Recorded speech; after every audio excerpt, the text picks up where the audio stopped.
Bienvenidos a un nuevo episodio del videoblog de Paideia Destinos y Cultura, un espacio en donde les narramos las historias de los lugares que recorremos alrededor del mundo.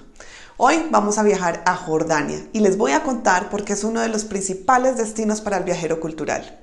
Soy Juliana Hurtado, comenzamos.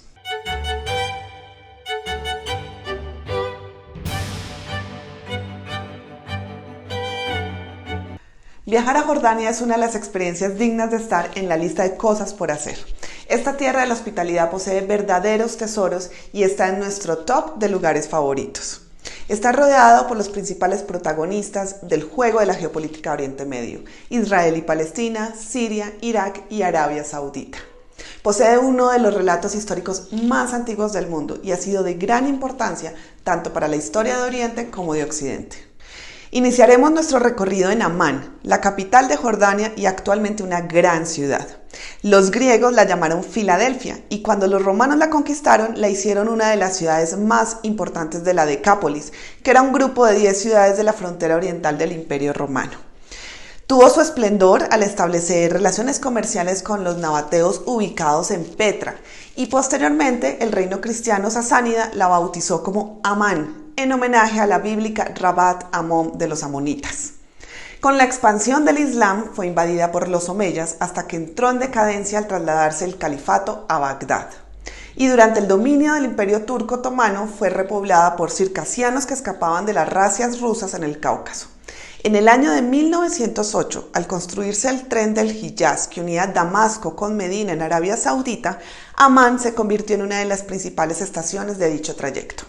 Situada en lo alto de la colina central de la ciudad, encontramos la ciudadela de Amán, un lugar imperdible desde el cual todos los imperios que han pasado por la ciudad han controlado a sus enemigos. En la ciudadela encontramos varios puntos que no se pueden pasar por alto y que corresponden a las huellas de varias civilizaciones, como por ejemplo el Templo de Hércules, un templo romano del año 162. La iglesia bizantina, cuyos restos más visibles son unas columnas corintias, y el Palacio de Umayyad, un enorme edificio que se remonta a la época de los omeyas y es el mejor conservado de la ciudadela. También vale la pena ver el aljibe o el Museo Arqueológico de Jordania. Desde lo alto de la ciudadela podemos obtener una hermosa panorámica del casco antiguo con el Teatro Romano y el Odeón. Amán también es la capital de los refugiados de los conflictos de Oriente Medio. Aquí cumplen su condena los palestinos derrotados por los israelíes, los iraquíes derrotados por los estadounidenses, los sirios derrotados por su propio país y casi 1 millón de egipcios derrotados por la miseria y la represión militar. En el noroeste del país se encuentra Jerash y viajamos en el tiempo para encontrarnos con la antigua ciudad romana de Gerasa, que estuvo muchos siglos bajo las dunas del desierto. Posee las ruinas mejor conservadas de Oriente Medio. Llegó a tener casi 20.000 habitantes y impresiona mucho ver el buen estado de las columnas del templo de Artemisa, la grandeza de la plaza oval o la acústica del teatro. Paseando por Jerash es inevitable sentir el poderío del Imperio Romano o imaginar la vida de sus habitantes con su centro lleno de comercios, de plazas, teatros y templos. Es toda una magnífica inmersión histórica. Subir al Monte Nebo es una experiencia por demás emocionante, ya que es un lugar mítico para el cristianismo. Allí murió Moisés después de divisar la tierra prometida y desde su pico se pueden divisar algunos de los enclaves que han conformado el imaginario cristiano. A la izquierda, el Mar Muerto, a la derecha, el lago Tiberíades o Mar de Galilea y al fondo el río Jordán. Y en un día muy claro hasta puede divisarse Jerusalén. Muy cerca del Monte Nebo encontramos el famoso Mar Muerto que, contrario a su nombre, le da vida al paisaje. Está ubicado a 416 metros bajo el nivel del mar y en realidad es un lago que no tiene afluentes, por lo que sus aguas se quedan retenidas ahí en su espacio y de allí simplemente se evaporan, por eso el nivel de salinidad que es extremadamente elevado. Es aprovechado por Israel y por Jordania para extraer sales minerales y también por los turistas para tomar un baño, flotar en sus aguas y aprovechar las bondades de los tratamientos con barro en algunos de los tantos centros balnearios. Los ejércitos del Islam y del cristianismo se han enfrentado muchas veces a lo largo de la historia. Las cruzadas o guerras santas también tienen su escenario en Jordania. No es sino ver los muros de Karak y Shobak para darnos cuenta de la seriedad del conflicto. Construidos por el rey Balduino I en el siglo XII, los castillos cruzados formaban una red que comunicaba Damasco con el Cairo. Parecían inviolables, excepto para Saladino, que ocupó la mayor parte de estos castillos, convirtiéndolos en puestos de observación. Una maravilla arqueológica de este tiempo es el castillo de Ashlown, construido en 1184 por un sobrino de Saladino para defenderse de los cruzados. Visitar este castillo es un ejercicio de imaginación. Sus piedras nos permiten sentir cómo lo hacían aquellos hombres valientes que lo defendieron y también sentir cómo aquellos que lo conquistaron.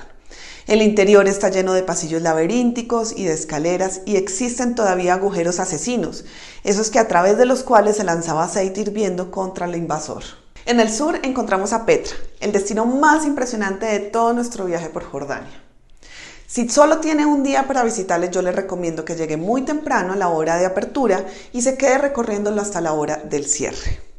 Es uno de esos lugares en los que agradeces a la vida poder verlo, te sientes pleno y que valió la pena cualquier esfuerzo que hiciste para llegar allí. Petra es una ciudad completamente adaptada a su entorno, con las edificaciones talladas en la piedra. Alcanzó su máximo esplendor con los nabateos en el siglo VI a.C. bajo el reinato de Aretas IV, cuando tenía 30.000 habitantes. Antes de la llegada de los romanos, Petra ya era una etapa destacada en la ruta de las especias. Y hasta finales del siglo V la ciudad fue abandonada y olvidada hasta que en 1912 la redescubrió el viajero suizo Ludwig Burckhardt y en 1985 la UNESCO la declaró Patrimonio de la Humanidad. El acceso a Petra se realiza a través del Siq, que es un estrecho cañón de 1 kilómetro de longitud rodeado de acantilados que se elevan hasta los 80 metros de altura. El simple hecho de caminar a través del Siq ya es una experiencia inolvidable. Los colores y las formaciones de las rocas son impresionantes y al final del cañón se vislumbra la fachada llamada El Tesoro. Por más documentales y fotos que se vean, nada lo prepara a uno para el impacto de la primera imagen de piedra. El Tesoro es solo una de las maravillas que podemos encontrar en Petra. En teoría necesitaríamos 4 o 5 días para recorrerlo todo a profundidad. Encontraremos cuevas funerarias, el monasterio, el altar de los sacrificios y en la avenida de las columnas se descubre el capitel nabateo con formas triangulares. Recientemente ha sido inaugurado el nuevo Museo de Petra, un centro arqueológico que complementa a la perfección la visita a la Ciudad Rosa, con 1.800 metros cuadrados y que guarda las mejores antigüedades conservadas de Petra. Continuando más hacia el sur, Jordania nos reserva otra gran sorpresa, el desierto de Wadi Rum. Hay que planear hacer un paseo en 4x4, ver el atardecer en las dunas y pasar la noche en uno de sus campamentos. El desierto de Wadi Rum es particular, es precioso, es rojizo y trae a la mente del viajero el recuerdo de Lawrence de Arabia y de la revuelta árabe de 1916. Cuando estalló la Primera Guerra Mundial, los países árabes, entre ellos el territorio que hoy es Jordania, llevaban siglos bajo el dominio del Imperio Otomano, que entró a la guerra aliado de Alemania y en contra de Gran Bretaña y sus aliados.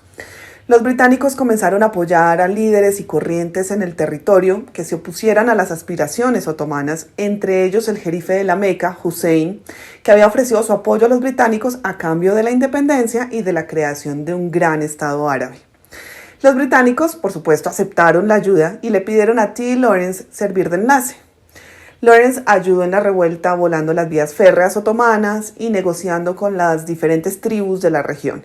Y fue en el desierto de Wadi Rum donde se llevaron las más cruentas batallas. En Jordania encontraremos un país fascinante.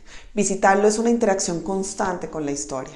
Sentirnos en un lugar mítico y sagrado gracias a las historias bíblicas, contemplar el ingenio de los nabateos, sentir la espectacularidad del Imperio Romano. Todo esto, mientras escuchamos el llamado a la oración desde la mezquita, es contemplar las capas de historia frente a nosotros.